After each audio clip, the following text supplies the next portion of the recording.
यीशु की। अ, आज हम इकट्ठा हुए हैं यीशु मसीह के आखिरी हफ्ते के बारे में सीखने के लिए। तो एक एक दिन रोज़ सीखते जाएंगे, हर रोज़ एक एक दिन के बारे में सीखेंगे, क्योंकि यीशु मसीह जिस काम के लिए आया था, यानी अपनी जान जो देने के लिए वो आया था, अपने प्राण देने के लिए जो वो आया था, वो समय आ पहुंचा। यानी ये आखिरी हफ्ता है और ये बड़ा ख़ास हफ्ता है। इस पूरे हफ्ते के अंदर यीशु मसीह ने तमाम वही चीज़ें की हैं, वही बातें की हैं जो करने के लिए वो यहाँ पे ज़मीन पे आया था। उन्हीं चीज़ों को वो पूरा करता है। तो पहले दिन से शुरू करते हैं।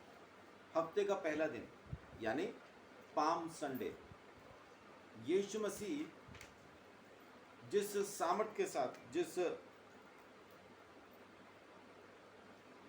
शिद्दत के साथ अपनी उस जगह पे आना चाहता है जहाँ पे उसकी जान जाने वाली है। आमतौर पे क्या होता है कि लोग उस जगह से भागते हैं जहाँ पे उनकी जान जाने वाली हो, लेकिन यीशु मसीह एक ऐसा शख्स है जो उस जगह पे खुद चल के आता है अपने चेलों को साथ लेके कि चलो अब मेरा समय आन पहुँचा, मुझे जान देना ज़रूरी है, चलो यरूशलेम चलें। तो ये वो पहला दिन है। लेकिन इसको हम शुरू करेंगे उत्पत्ति के पहले दिन से। तो आप मेरे साथ निकालें उत्पत्ति की किताब, पहला अध्याय, उसकी 3 से लेकर 5 तक पढ़िए। जब परमेश्वर ने कहा उजियाला हो तो उजियाला हो गया, और परमेश्वर ने उजियाले को देखा कि अच्छा है, और परमेश्वर ने उजियाले को अंधेरे से अलग किया, और परमेश्वर ने उजियाले को दिन और अंधेरे को रात कहा, तथा सांझ हुई फिर भोर हुई। इस प्रकार पहला दिन हो गया। जी, ये पहला दिन परमेश्वर ने बनाया, सृष्टि का पहला दिन। परमेश्वर ने क्या किया? अंधेरे को रोशनी से अलग किया। अंधेरा रोशनी से अलग किया गया पहले दिन में। पृथ्वी की हालत क्या थी उस वक्त? बेडौल, सुनसान, अंधकार था, पानी में डूबी हुई थी, लेकिन परमेश्वर का आत्मा उसके ऊपर मंडराता था। इसका मतलब है कि जमीन की जो उस वक्त की शुरू की जो हालत है वो ये है कि बेडौल है, सुनसान है, अंधेरे में डूबी है। आत्मा परमेश्वर का उसके ऊपर मंडरा तो रहा है, लेकिन काम नहीं करता।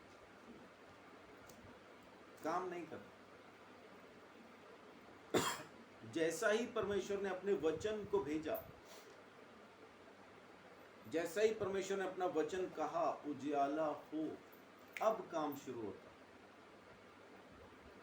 साइंस आज इस जगह पे पहुंच गई है तरक्की करते हुए कि उनको ये पता चल गया है कि जो सृष्टि है वो लाइट से हुई है,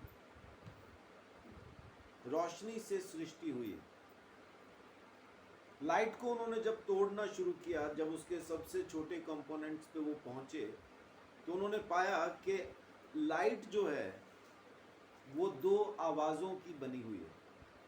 जैसे पानी किस चीज़ का बना हुआ है?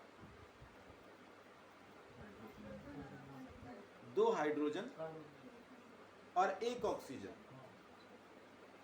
2 हाइड्रोजन, 1 ऑक्सीजन, जब इनको मिलाएं तो वो पानी बनता। तो पानी को तोड़ तोड़ के जब उन्होंने देखा कि किस चीज़ का बना है, तो उनको 2 हाइड्रोजन मिले और 1 ऑक्सीजन मिली, तो पता चल गया पानी इसका बनता है। तो लाइट किसकी बनती है? जब उन्होंने तोड़ा तोड़ा तोड़ा तोड़ा जब आखिर में पहुंचे तो उनको पता चला कि 2 आवाज़ों से लाइट बनती है, या कहा जाए 2 साउंड वेव्स मिलके लाइट पैदा करती हैं, लाइट बनाती हैं। अब वो 2 आवाज़ें क्या थी, ये आज तक साइंटिस्ट मालूम नहीं कर पाए, क्योंकि किसी ऐसे जेट में, क्योंकि वो आज भी बढ़ती जा रही है, वो जो लाइट की दीवार है जो परमेश्वर ने कहा था ना उजियाला हो, वो आज भी बढ़ता जा रहा है। आप सर्च करके देखेंगे नेट पे, आपको पता चलेगा कि स्पेस आज भी एक्सपैंड हो रहा है, आज भी बढ़ रहा है, नई दुनिया बनती जा रही है। सूरज, चांद, सितारे, ग्रह, नक्षत्र ये बनते जा रहे हैं।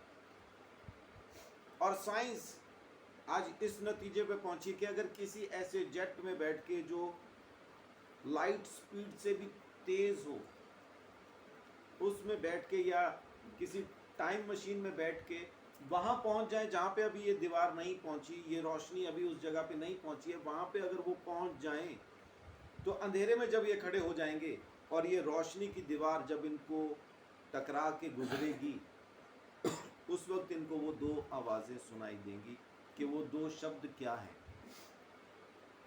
लेकिन बाइबल हमको अभी बताती है कि वो दो शब्द थे, उजियाला हो, लाइट बी, उजियाला हो।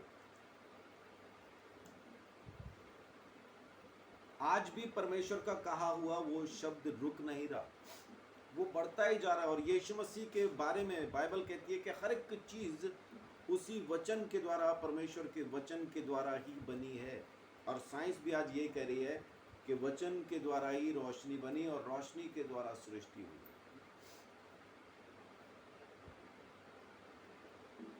पृथ्वी की हालत क्या थी? बेडौल थी, सुनसान थी, अंधेरे में थी, पानी में डूबी थी।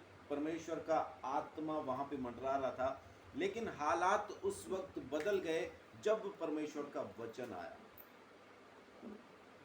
जैसे ही परमेश्वर का वचन आया, अंधियारा उजियाले में बदल गया और सुनसानपन खूबसूरती में बदल गया।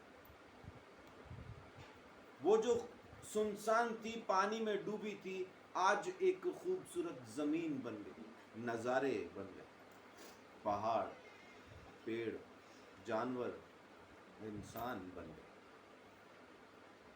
तो परमेश्वर के शब्द ने, उसके वचन ने आत्मा के साथ मिलके जो काम किया, तमाम चीजों को बदल के रख दिया। परमेश्वर ने वो काम किया। तो अभी वो बेडौल नहीं रही, सुनसान नहीं रही, सब कुछ बहुत अच्छा हो गया, सब कुछ बहुत बढ़िया हो गया। वो आत्मा जो पहले सिर्फ मंडरा रहा था, अब काम करने लगा, अब काम करने लगा। इंसानों की जिंदगी में भी ऐसा ही, पवित्र आत्मा उतर चुका लेकिन सबकी जिंदगी में काम नहीं कर रहा। बहुत से लोगों की जिंदगी ऐसी बेडौल, सुनसान, अंधेरे में डूबी हुई है। लेकिन जैसे ही परमेश्वर का वचन आ जाएगा, जिसको हम यीशु के नाम से जानते हैं, तो आत्मा काम करने लगेगा और हालात बदल जाएंगे। सुनसानपन सुनसान नहीं रह जाएगा, खूबसूरत जिंदगी में तब्दील हो जाएगा। आमीन। सो पहले दिन में परमेश्वर ने जो सृष्टि की वो ये की, यानी सृष्टि का पहला दिन ये था।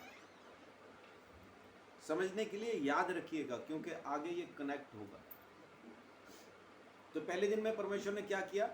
रोशनी को बनाया, अंधेरे से उसको अलग किया और पृथ्वी का सुनसानपन खत्म कर दिया। अब वो सुनसान नहीं, अब वो सुनसान है और रोशनी हो गई है। अंधेरा वहां पे खत्म हो चुका, अब रोशनी कायम हो गई है। आगे वो उसको बनाता जाएगा, उसको खूबसूरत करता जाएगा। लेकिन आज के दिन में, पहले दिन में परमेश्वर ने क्या किया है? अंधेरे को रोशनी से जुदा कर दिया। कैसे किया? अपने वचन के द्वारा। अपना वचन भेज के अंधेरे को उसने खत्म कर दिया। बहुत से लोग आज भी इस चीज के लिए हैरान हैं कि बाइबल का परमेश्वर कैसा परमेश्वर? कोई जादू का परमेश्वर है क्या? जादूगर है क्या? क्यों जादूगर क्यों है? लोग ये क्यों कहते हैं? वो कहते हैं सूरज नहीं, चांद नहीं, वो तो चौथे दिन में बनाए, तो पहले दिन में रोशनी कैसे हुई? वो साइंस ने इसका जवाब दिया है, वचन से। सूरज चांद से नहीं, वचन से। वो आज भी अंधेरे को चीरती हुई चारों तरफ बढ़ती जा रही है। चारों तरफ बोलना गलत होगा, 8 या 10 दिशाओं में बढ़ती जा रही है,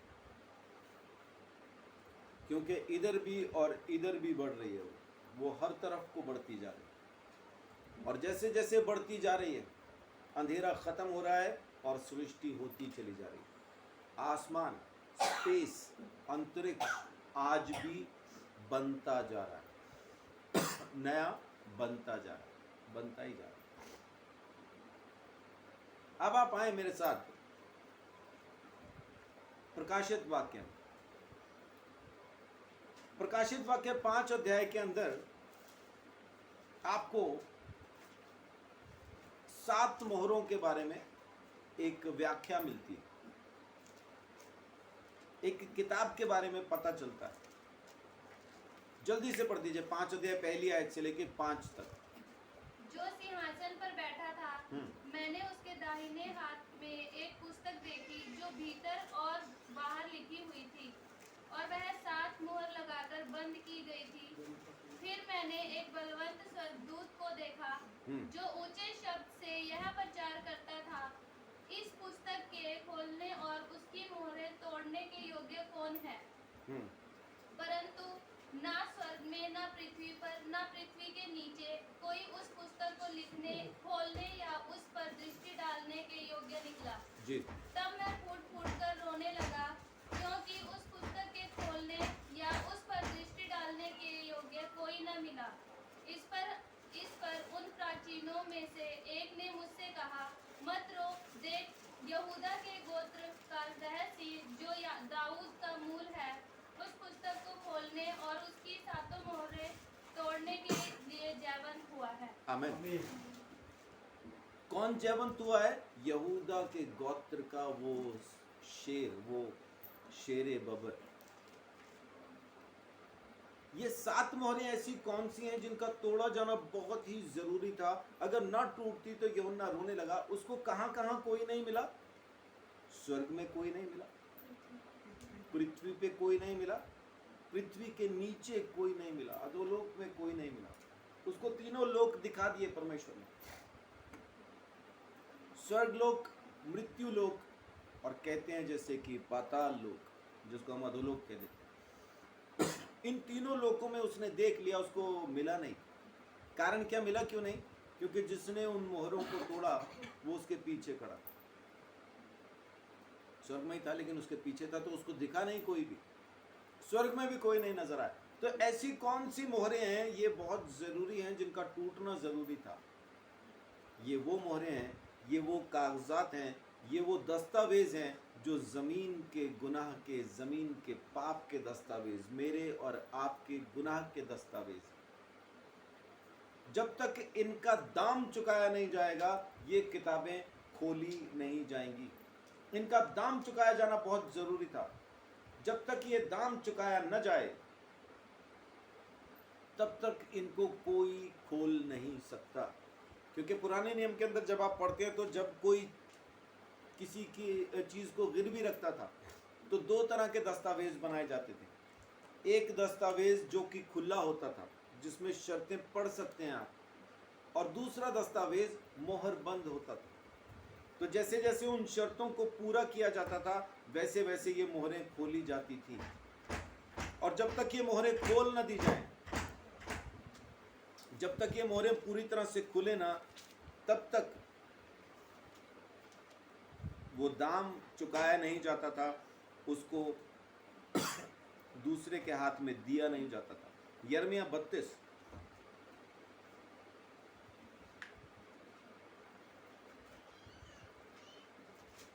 उसका 9 से 11 तक पढ़िए।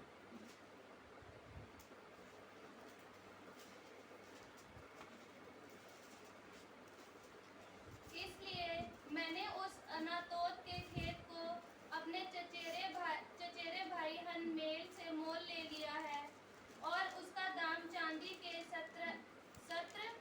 17 शेकेल तोल कर दे दिए। मैंने दस्तावेज में दस्तक और मुहर हो जाने पर गवाहों के सामने वह चांदी कांटे में तोल कर उसे दे दी। अब अपने भाई से उसने ये जमीन मोल तो लिए, लेकिन उसके कागज तैयार किए गए, उसकी कीमत भी अदा कर दी। 17 शेकेल चांदी तोल कर दे दी गई है, लेकिन उसको मोहर भी बंद किया गया और गवाहों के सामने दस्तखत भी किए गए उन दस्तावेजों पे। अब देखिए 11 आयत में क्या लिखा है, तब मैंने मोल लेने की दोनों दस्तावेजें जिनमें सब शर्तें लिखी हुई थी और जिनमें से एक पर मोहर थी और दूसरी खुली थी। जमीन के बारे में परमेश्वर का एक नियम था कि जमीन सदा के लिए बेची न जाए। वो छुड़ाई जाए वापस। जिसने गरीबी में आके, थोड़ा सा तंगी में आके अगर अपनी ज़मीन बेच दी है तो वो ज़मीन वापस खरीदी जाए। और अगर वो खरीद ना पाए, उसको छुड़वा न पाए, तो तकरीबन 50 साल बाद, यानी 7 बार 7 साल के जो जुबली वर्ष आते हैं, तो 7 जुबली वर्ष के बाद यानी 49 साल के बाद वो वैसे ही छोड़ दी जाए, क्योंकि तब तक तो वो उसमें से उतना कमा चुका होगा। 50 साल खेती की है तो उतना कमा चुका, जितने की वो ज़मीन होगी उससे कहीं ज़्यादा वो कमा चुका होगा, तो अपने भाई की ज़मीन छोड़ दे। नहीं तो कोई छुड़ाने वाला जो उसका नज़दीक का रिश्तेदार हो वो उसको छुड़वा ले। हम किस चीज़ के बने हैं? मिट्टी के, और मिट्टी सदा के लिए बेची न जाए, परमेश्वर का नियम है। इस मिट्टी को छुड़ाएगा कौन? जो नजदीक का रिश्तेदार होगा वो छुड़वाएगा, और वही छुड़वाएगा जिसके पास दाम चुकाने के लिए होगा। खुली हुई दस्तावेज में से वो शर्तें पढ़ेगा और मोहरबंद दस्तावेज की मोहरों को खोलता चला जाएगा। जैसे जैसे दाम चुकाया जाएगा, मोहरें खोल दी जाएंगी, और एक बार गवाहों के सामने जब वो मोहरें खोल दी जाएं, तो ये पक्का हो जाएगा कि ज़मीन छुड़वा दी गई है। अब ज़मीन पे दूसरे का कब्जा नहीं रहा, ये ज़मीन वापस खरीद ली गई। वहाँ 24 गवाह हैं, प्राचीन 24 हैं वहाँ पे जो सिंहासन पे बैठे। वो इस बात की गवाही दे रहे हैं कि यहूदा के शेर ने इस दस्तावेज को, इन मोहरों को खोल दिया है। वो मोहरबंद किताबें खोल दी गई। कितनी मोहरें थी उस पे? 7 मोहरें। ये 7 मोहरें खोल दी गई हैं। दाम चुकाया गया है, और दाम क्या था? 9वीं आयत में लिखा है, प्रकाशित वाक्य 5:9 में लिखा है, तूने वध होकर अपने लहू के द्वारा हर कुल, हर जाति, हर भाषा, हर लोगों में से परमेश्वर के लिए लोगों को मोल खरीदा। आमीन। यीशु मसीह ने दाम चुका के उन मोहरों को खोला है। फ्री में नहीं खोल दिया, वायदा नहीं किया चिंता ना करो तुम्हारे पाप माफ हो जाएंगे, अच्छे काम करते रहो तुम्हारे पाप माफ हो जाएंगे, तुम बपतिस्मा लेते रहो तुम्हारे पाप माफ हो जाएंगे, अपने आप को ईसाई कहो तुम्हारे पाप माफ हो जाएंगे, तुम चर्च में आओ तुम्हारे पाप माफ हो जाएंगे, अगर तुमने ये गलत काम छोड़ दिया तुम्हारे, ऐसा कुछ नहीं। दाम चुकाया है, कीमत अदा की। और किस वक्त कीमत अदा कर दी? जब मैं पापी ही था उस वक्त। यीशु मसीह ने मेरे पापों का दंड कब सहा? 2000 साल पहले। तो मेरी उम्र क्या 2000 साल है? नहीं, उसने मेरे पापों का दंड उस वक्त सह लिया जब मैं पैदा भी नहीं हुआ, और उसने पूरी तरह से मुझे आजाद कर दिया। तो आज हम देखेंगे वो पहली मोहर जो यीशु मसीह ने हमारे लिए खोल दी। प्रकाशित वाक्य 6 अध्याय उसकी पहली और दूसरी आयत। फिर मैंने देखा हाँ। कि मेमने ने उन 7 मोहरों में से एक को खोला, और उन चारों प्राणियों में से एक का गर्जन का सा शब्द सुना, आ। मैंने दृष्टि की और देखो एक श्वेत घोड़ा है, और उसका सवार धनुष लिए हुए है, और उसे एक मुकुट दिया गया, और वह जय करता हुआ निकला कि और भी जय प्राप्त करे।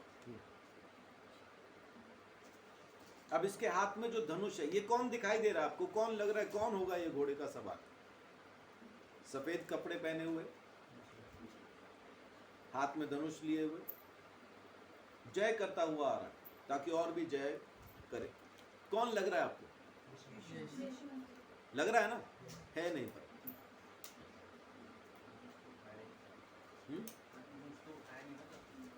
धनुष नहीं उठाया कभी। यीशु मसीह ने कभी हथियार, इसके हाथ में धनुष है। ये सारा यीशु मसीह के जैसा दिखता है, लेकिन वो धनुष इसके हाथ में जो है वो बताता है यीशु नहीं हो सकता, क्योंकि यीशु हथियार उठा के कभी नहीं चला, ना ही उसने पापी को मारने के लिए हथियार उठाया। इस धनुष का जो सही शब्द आप ओरिजिनल ट्रांसलेशन में पढ़ते हैं तो वहां पे आपको मिलता है बीज बोने वाला।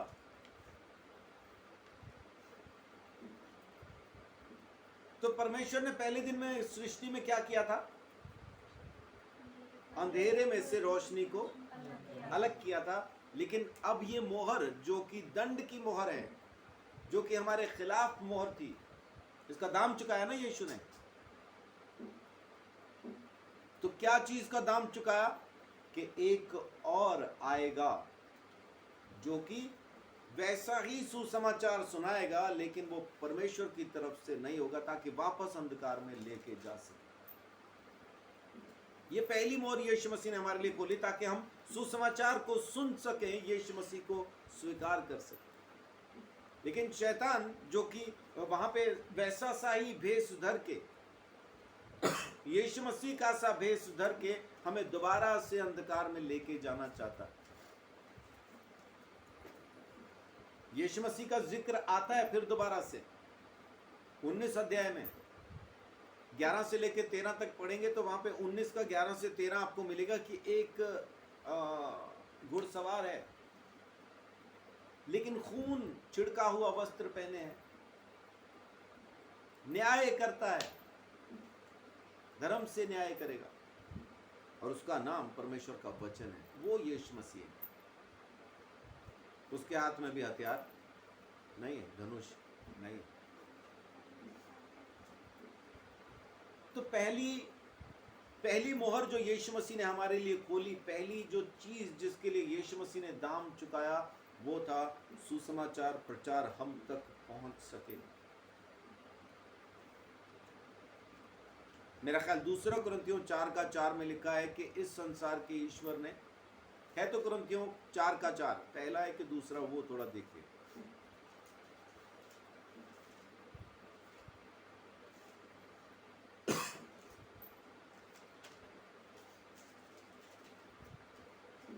ये पहला है, ये नहीं है।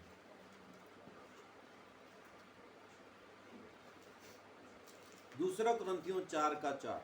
और उन अविश्वासियों के लिए हाँ, जिनकी बुद्धि इस संसार के ईश्वर ने अंधी कर दी है, ताकि मसीह जो परमेश्वर का प्रतिरूप है, उसके तेजो में सुसमाचार का प्रकाश उन पर ना चमके। हाँ, सुसमाचार का प्रकाश लोगों पे न चमके, अंधेरे में ही रहे, इसके लिए एक और सुसमाचार वो भी होता है। इस झूठी शिक्षा से यीशु मसीह ने पहले हमें आजाद किया। सबसे पहली मोहर जो खोली है यीशु मसीह ने, वो खोली है कि हम झूठी शिक्षा से आजाद हो सके। आज की तारीख में बहुत सारे चर्च में ये प्रचार चल रहा है कि किसी दूसरी जगह में यीशु मसीह काम नहीं कर रहा, हमारे चर्च में काम कर रहा है, हमारे पास आओ। इससे बड़ा झूठ कोई नहीं बोल सकता। वो बोल रहे हैं, लोग मान भी रहे, लोग मान भी रहे। उनके पास अभिषेक पाने के लिए जाते हैं, वो पैसे में अभिषेक दे रहे हैं। 25,000 की प्रार्थना करवाएं तो अलग से आपको टाइम देंगे, और अगर 5,000 की प्रार्थना तो भीड़ में खड़े हो जाओ, ठीक हो गए तो ठीक है, नहीं हुए तो क्या, 5,000 ही तो हैं। लोग जा रहे हैं वहां, भीड़ की भीड़ जा रहे हैं। सावधान, समय है चर्च सच्चे और झूठे शिक्षकों को पहचानने का। यीशु ने पहली मोहर वही खोली। जो सच्चा और खरा सुसमाचार नहीं सुना पा रहा है, परमेश्वर का दास नहीं है।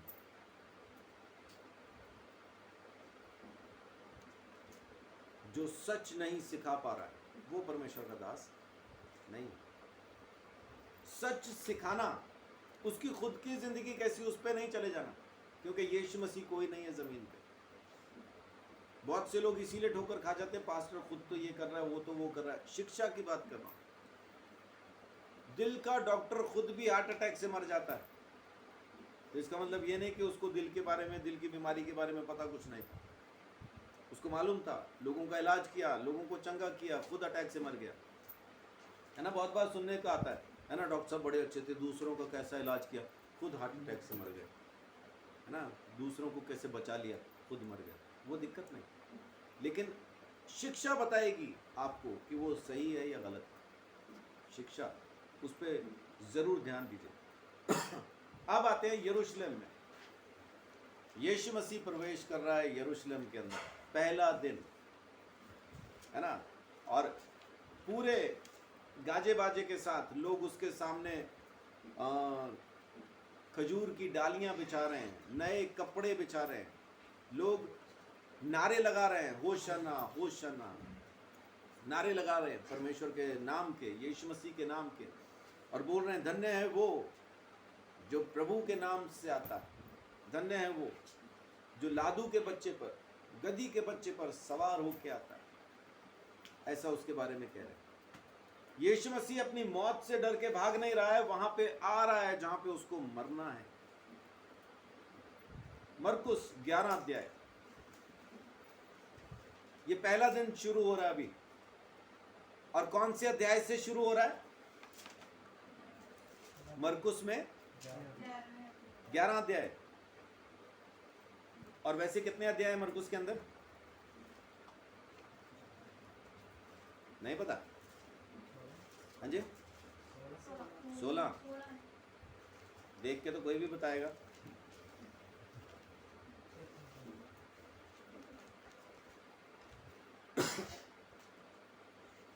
तो इसका मतलब 11, 12, 13, 14, 15, 16, 16 में से 6 अध्याय आखिरी हफ्ते पे हैं।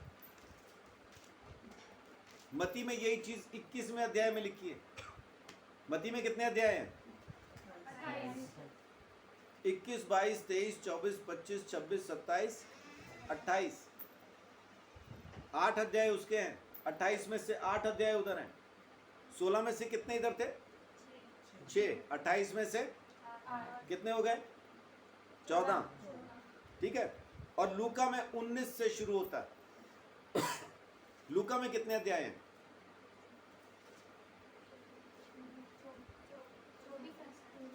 19, 20, 21, 22, 23, 24, कितने हो गए? 20। और यूहन्ना में कहां से शुरू होता है? 12वें अध्याय से।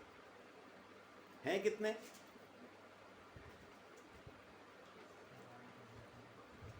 जल्दी जल्दी।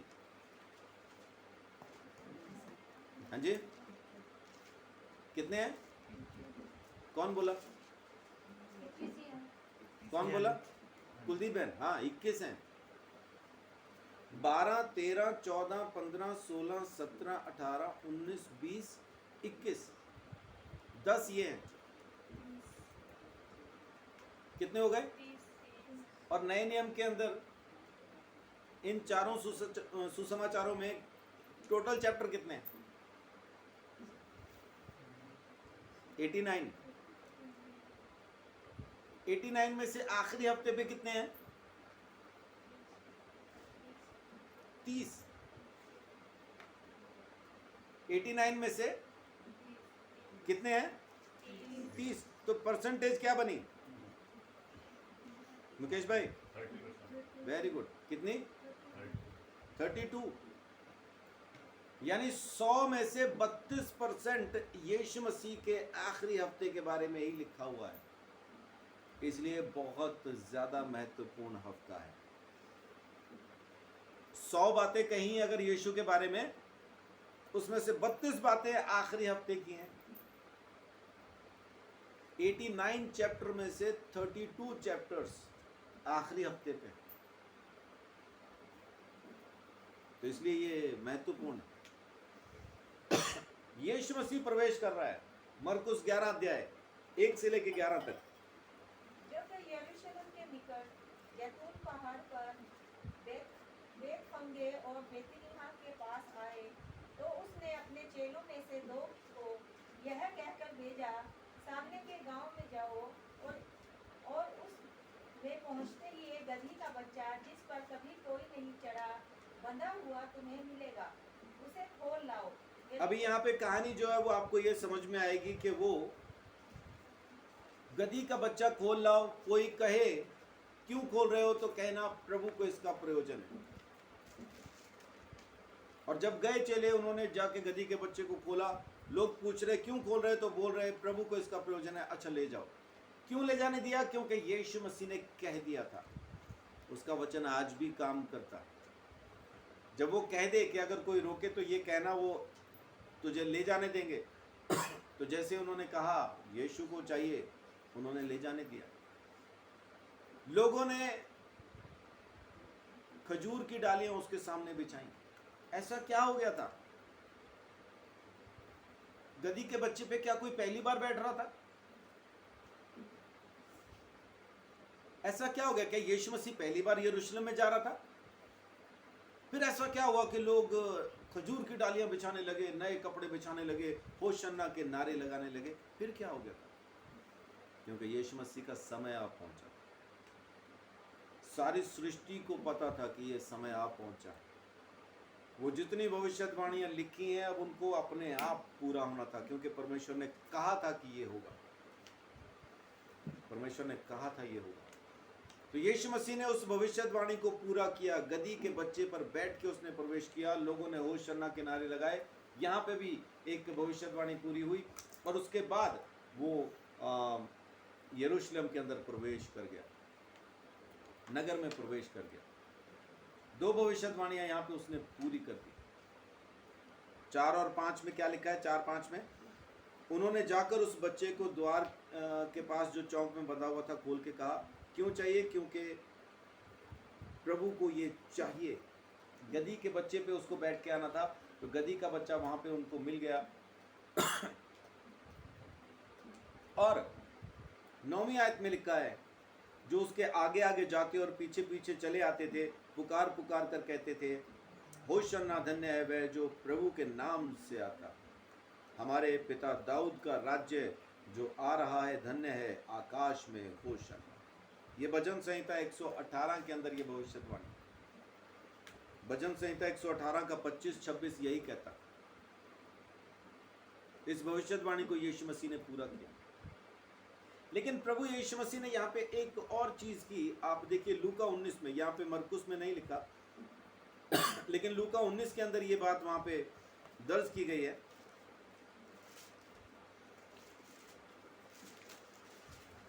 उसका 41 से 44 तक। जब वह निकट आया तो नगर को देखकर उस पर रोया और कहा, क्या ही भला होता कि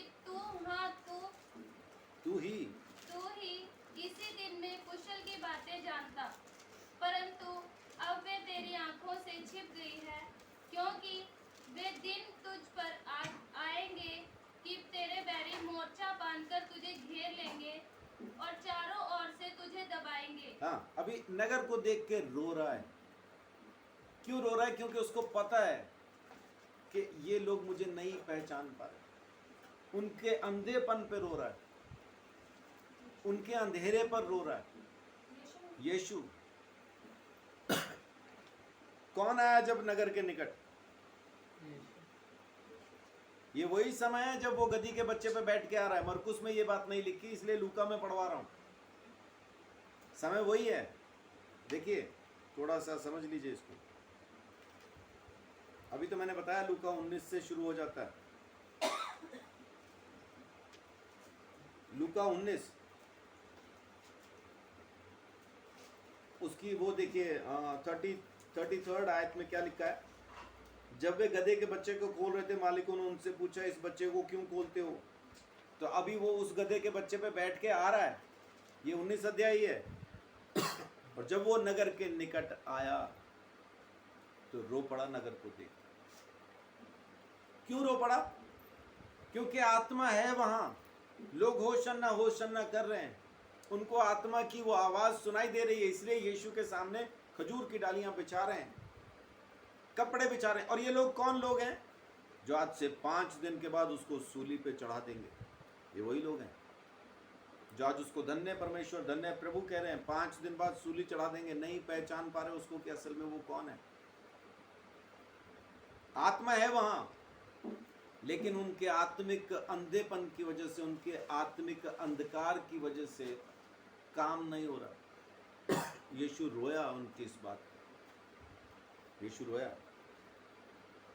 मरकुस 11 अध्याय जो हम देख रहे थे पहले, उसकी 11वीं आयत में क्या लिखा है? वो यरूशलेम पहुंचकर मंदिर में आया और चारों और सब वस्तुओं को देखकर बारों के साथ बैतनिया गया, क्योंकि सांझ हो गई थी। यरूशलेम में रहा नहीं, यरूशलेम में रुका नहीं, सिर्फ एंट्री की है उसने कि यहां पे आके मुझे मरना है, और मंदिर पे बस नजर भर की है, सिर्फ देखा है उसको, मंदिर की हालत को देखा, शहर की हालत को देखा, रो दिया, मंदिर को देख के चला गया। मंदिर कौन है उसका?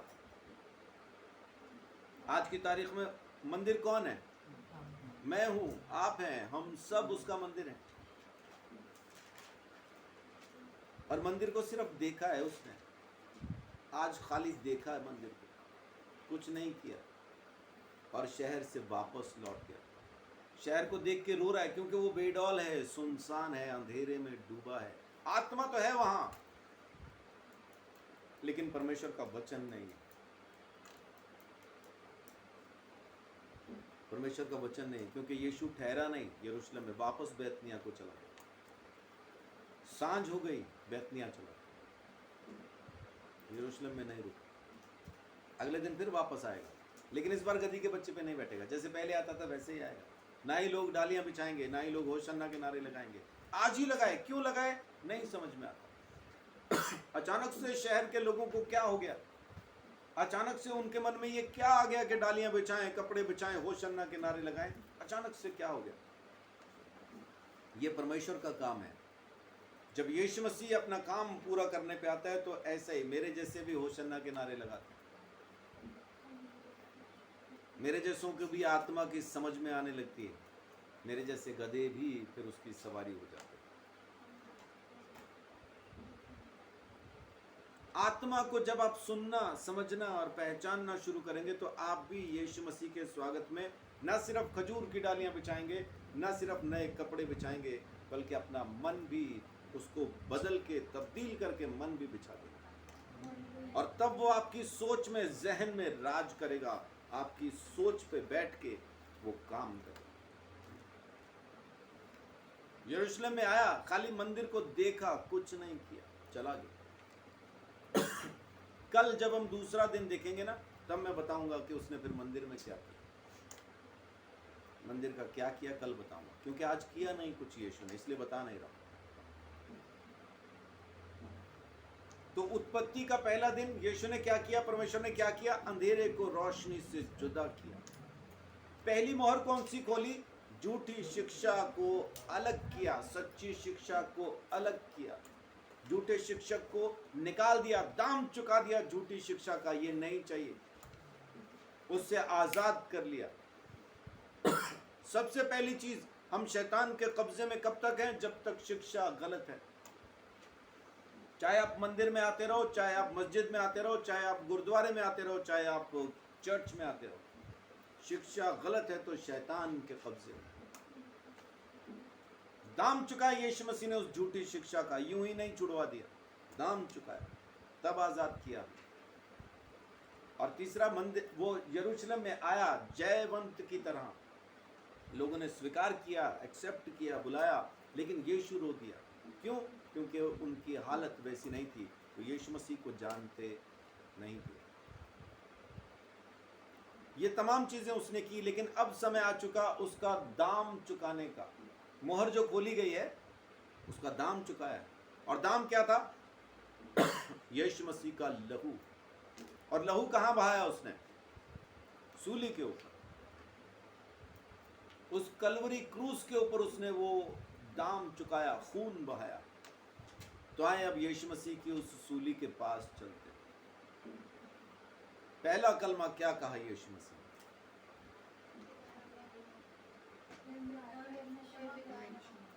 हे पिता,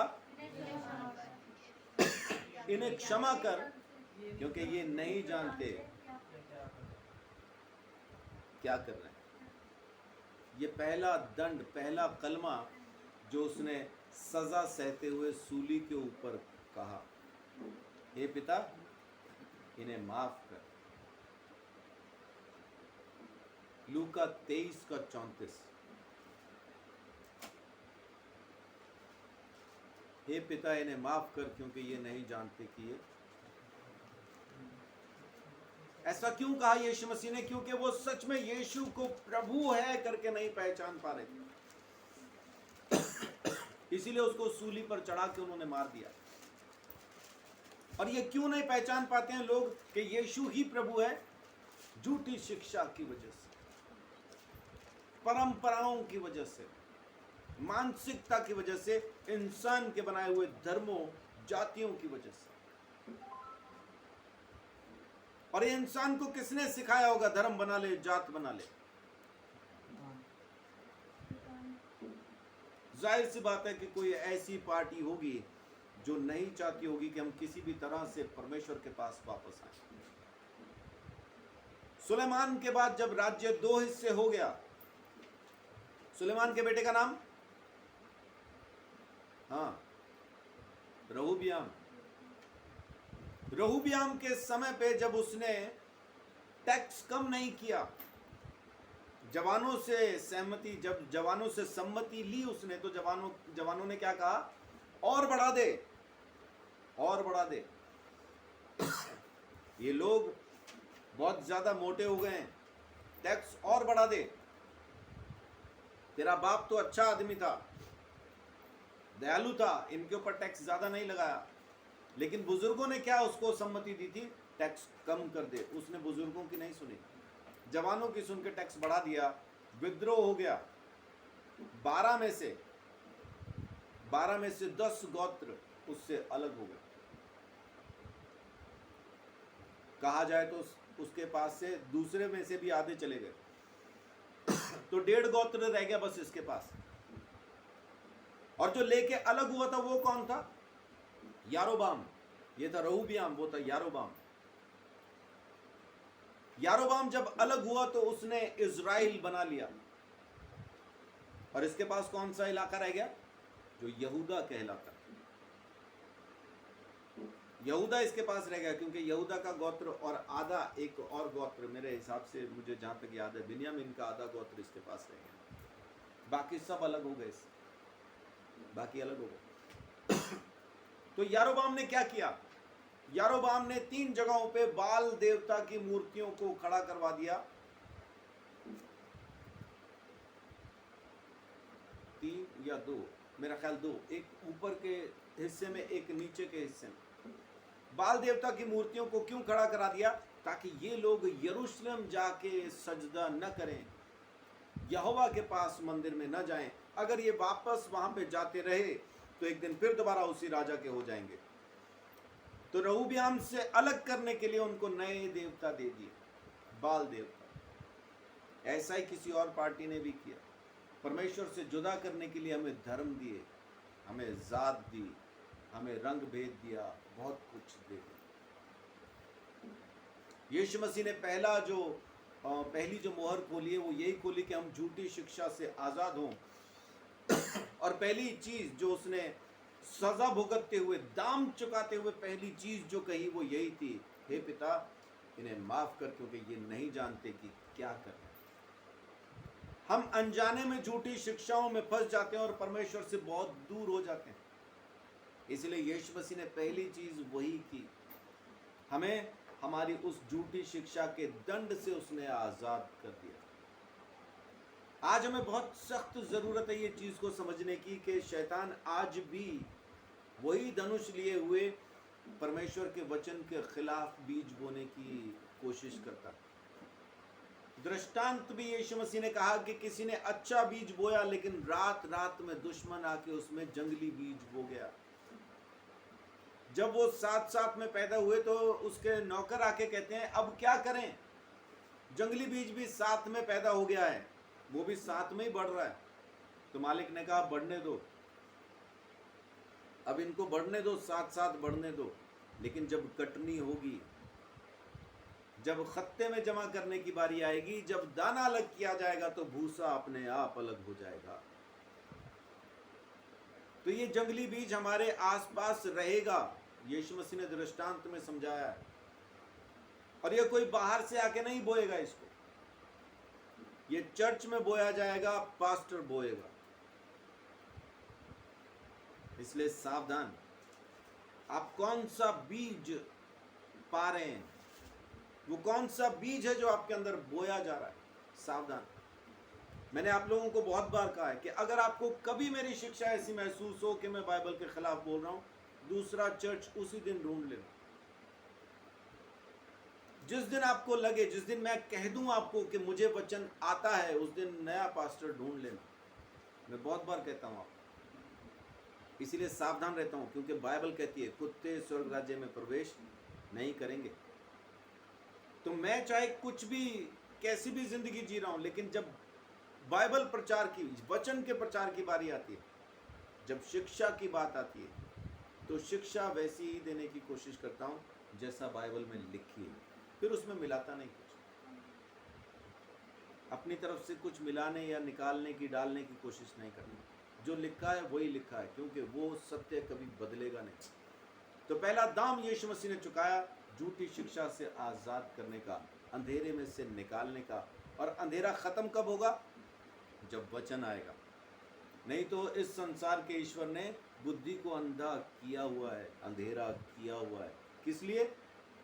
ताकि यीशु मसीह का तेजोमय सुसमाचार का प्रकाश हमारे ऊपर न चमके।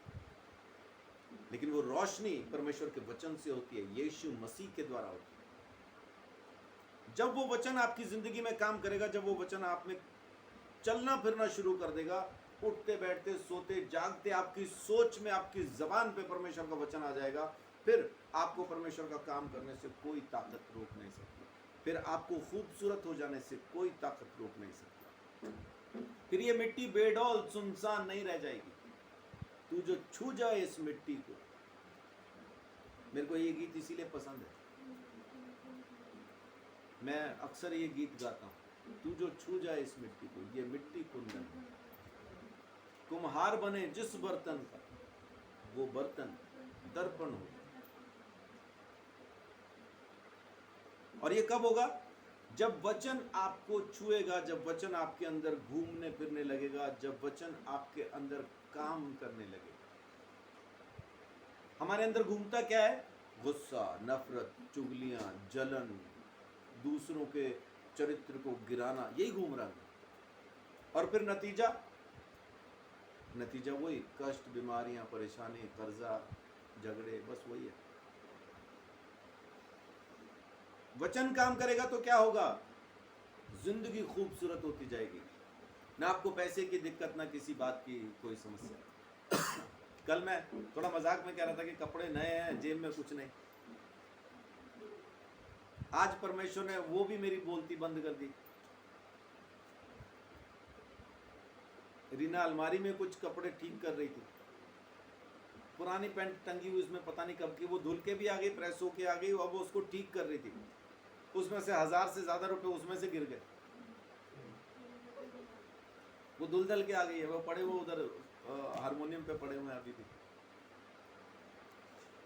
माने मैं मजाक में भी कोई चीज कहता हूं तो परमेश्वर, बाइबल कहती है ना, मुंह पसार, मैं तेरा मुंह भर दूंगा। इससे पहले कि मैं पसारूं, वो पहले ही भर देता। मुझे मालूम है कि वो है, मुझे मालूम है। सो आज का ये वचन मैं आपको जो बताना चाह रहा था, पहला समझ में आया कि पहला कलमा क्या कहा उसने? हे मेरे स्वर्गीय पिता, हे मेरे पिता, इनको माफ कर, क्योंकि ये नहीं जानते कि क्या कर रहे हैं। और पहले दिन में उत्पत्ति में क्या किया परमेश्वर ने? अंधकार में से रोशनी को अलग कर दिया। यीशु मसीह जब यरूशलेम में आया तो रो पड़ा देख के, शहर की हालत, मंदिर की हालत देख के रो पड़ा, क्योंकि अंधेरे में है, अभी भी अंधेरे में है। आत्मा वहीं मंडरा रहा है, लोग होशन्ना कर रहे, बिना आत्मा के। कैसे उनको पता चल गया कि यीशु मसीह अब अपने आखिरी हफ्ते में अब अपना काम पूरा करने के लिए आ गया? उनको कैसे मालूम? आत्मा वहीं मंडरा रहा है, उनके ऊपर काम कर रहा है, लेकिन उनको समझ में नहीं आ रहा यीशु कौन। और पहली मोहर कौन सी खोली? वो जो यीशु जैसा दिखता है पर है नहीं। और वो क्या कर रहा है? जो यीशु जैसा दिखता है वो भी बीज ही बो रहा है, लेकिन बीज कौन सा है? जंगली बीज। कौन सा है? खराब, जहरीला बीज, जो नाश करता है, घात करता है, मार देता, खत्म कर देता। सो ये है पहला दिन। कल हम देखेंगे दूसरा दिन। YouTube के जो मेरे सुनने वाले हैं, आप सबको भी मैं एक इत्तला ये देना चाहता हूँ कि अब लगातार 7 दिन तक ये वीडियोस हम डालेंगे। पहला दिन, दूसरा दिन, ऐसा 7 दिन लगातार हम डालेंगे।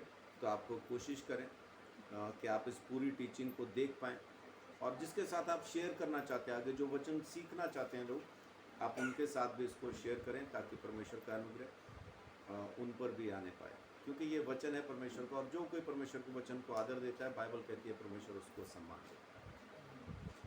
सो प्रभु आप सबको भी बहुत आशीष दे, और आप सबको भी बहुत आशीष दे। जय श्री कृष्ण।